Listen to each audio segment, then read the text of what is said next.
La santé des Rouges et Or se porte bien au fur et à mesure que nous évoluons avec le championnat.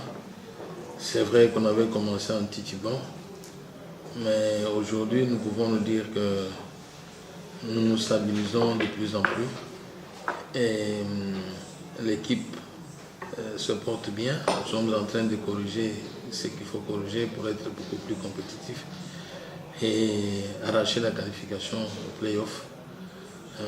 Et pourquoi ne pas se qualifier aussi pour le championnat de la CAF. Donc voilà notre objectif et nous poursuivons cela minutieusement et nous regardons de près, nous suivons de près cette situation et nous croyons que notre pari sera gagné. Et quelle évaluation vous faites personnellement de la manche aller, la prestation de votre équipe? Bien, elle a été moyenne parce que nous avons terminé à la 3e position, ex aequo avec EcoFoot. Nous aurions préféré être en première position, mais comme vous le savez, le foot a ses réalités. Mais quand même déjà, quand on termine le championnat à la 3e position, parce qu'il y aura 4 équipes qui se qualifieraient pour le play-off. Donc nous sommes à la 3e position, nous devons lutter pour remonter au classement, mais nécessairement notre pari c'est la qualification pour les playoffs et là-bas se battre pour jouer les compétitions entre clubs de la CAF. La compétition entre clubs de la CAF. Avant qu'on revienne chez nous, je voudrais que vous nous parliez de vos sentiments que la RDC ne participe pas au CHAN de cette édition. Bien, ça arrive, ça fait mal, mais quand on vient de gagner une coupe, il faut s'attendre aussi quand on monte plus. Ce qui vous attend après, c'est aussi une chute vertigineuse. Alors, c'est ce qui nous est arrivé. Je pense que reculer aussi fait partie de bonnes stratégies. Donc, quand il faut sauter, il faut reculer pour prendre l'allure qui vous permet de sauter le puits et d'aller de l'avant. C'est ce qui est arrivé. Ça nous fait mal, nous aurions voulu être là. Nous suivre ce match-là alors que les Léopards jouent ce chant. Mais la destinée ne l'a pas permis et nous devons travailler davantage pour pouvoir nous retrouver l'année prochaine. Président, quand les sportifs vous entendent parler, ils veulent souvent avoir l'état des lieux du grand chantier que vous avez entrepris depuis un temps. Aujourd'hui, où en est-on avec les travaux de construction du stade Kachara Bonzola? En tout cas, nous sommes heureux. Aujourd'hui, nous pouvons nous dire que le stade est jouable parce qu'on a posé la pelouse synthétique. On est en train d'y jeter les sables, les sables appropriés. Après le sable, c'est les caoutchoucs qu'on jette au-dessus. Et on aménage en même temps le vestiaire. Alors les carreaux sont arrivés. Les carreaux pour les toilettes, pour tous les bâtiments. Donc c'est le travail qui s'est fait. On pose les portes. J'ai instruit à l'entrepreneur, à l'entreprise qui exécute les travaux, d'accélérer d'abord, d'apprêter les vestiaires. Et les terrains est en train d'être apprêtés également.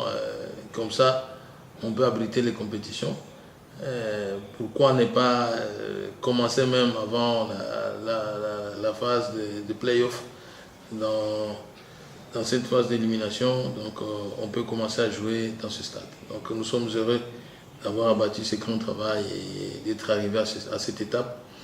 Les autres étapes qui suivent, nous mobiliserons davantage des ressources pour nous permettre de les terminer. Je parle ici de la pose de la toiture, du châssis métallique.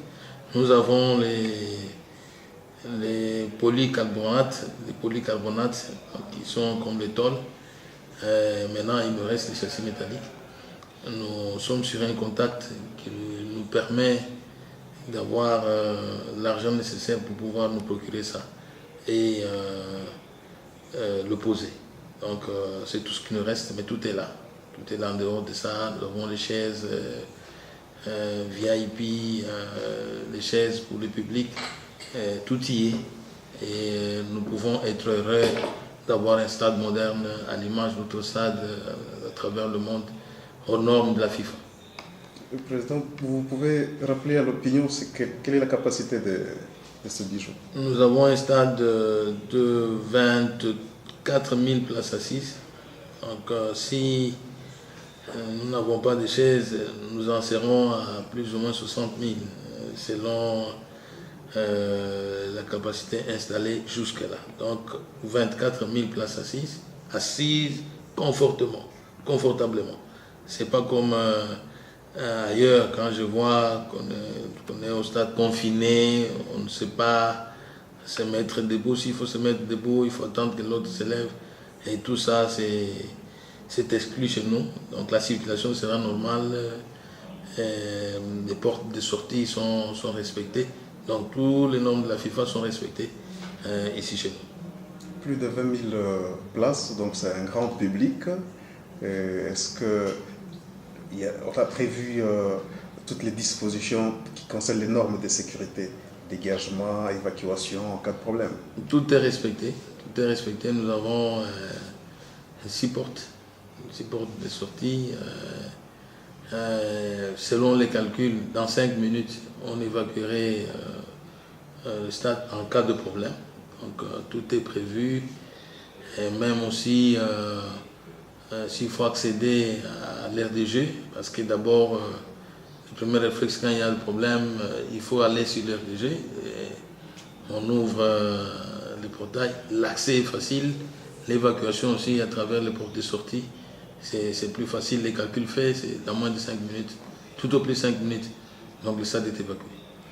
Voilà, pour terminer, donc un message aux sportifs qui vous suivent.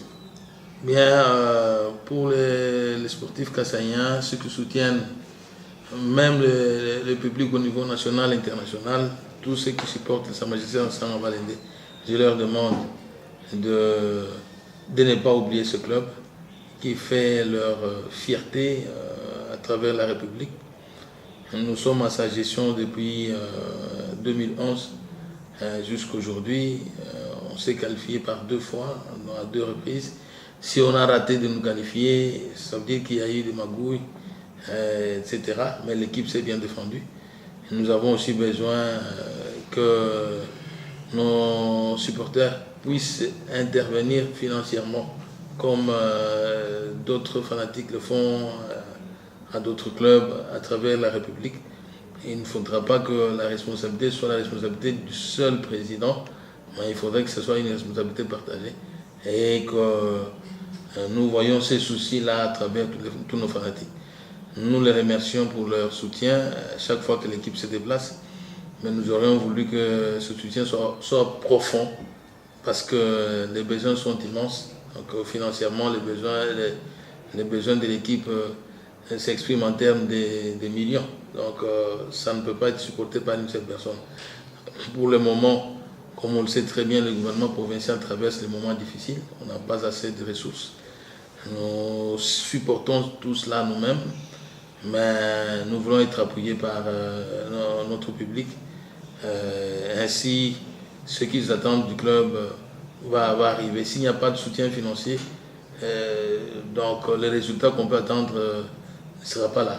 Donc, voilà l'appel que je lance à nos supporters. Vraiment qu'effectivement, qu'ils n'oublient pas le club, qu'ils les soutiennent par leur présence, par leurs finances. Ainsi, nous atteindrons nos objectifs, nous allons nous qualifier à leur satisfaction. Pourquoi ne pas ramener un jour la Coupe d'Afrique ici chez nous à Bujumbura? Président.